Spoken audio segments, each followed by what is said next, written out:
আসসালামু আলাইকুম বন্ধুরা। আজকে তোমাদের একটা গল্প শোনাবো। এক দেশে একটি ছেলে থাকতো। ছেলেটি নাম আব্দুল্লাহ। ছেলেটি ছোট্ট থেকেই নামাজ পড়তো না, রোজা রাখতো না, এমনকি অনেক খারাপ কাজে লিপ্ত ছিল।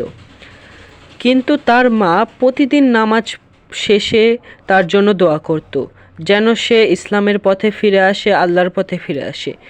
এমন একদিন রাত্রেবেলা তার মা নামাজ পড়া অবস্থায় সেজদায় গিয়ে কেঁদে কেঁদে বলছিল যে, আল্লাহ, আমার ছেলেকে হেদায়েত দান করো, আমার ছেলের জন্য আমি জান্নাত চাই। ছেলেটি একথা শুনে তার বুক কেঁপে উঠল। ছেলেটি সঙ্গে সঙ্গে গিয়ে নামাজ পড়ল এবং ছেলেটি এই প্রথমবার নামাজ পড়ল। সকালবেলা উঠে তার মাকে বলল, মা, আমি আজকে থেকে নামাজ পড়ব, রোজা রাখবো, কোরআন শিখব। আমি কোনো রকম খারাপ কাজে লিপ্ত হব না, আমি আল্লাহর পথে ফিরে আসছি। এই কথাটি শুনে তার মা খুব খুশি হয়ে বলল, তুই ফিরে আসছিস, খুব ভালো, আল্লাহ তোর জন্য সামনে অনেক বড় কিছু রেখেছেন। এই করে করে দিন গেল।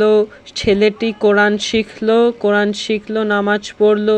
ছেলেটি সবাইকে সাহায্য করলো। এমন একদিন আসলো, ছেলেটি ওই গ্রামের সব থেকে বড় আলেম হয়ে উঠল।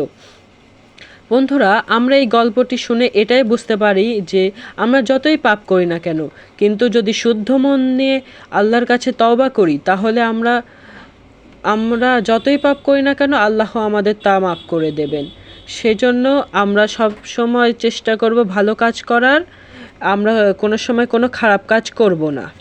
সো গাইজ, এখন বাই, চলে যাচ্ছি। আবার আসবো অন্যদিন কোনো আরেকটা নতুন গল্প নিয়ে।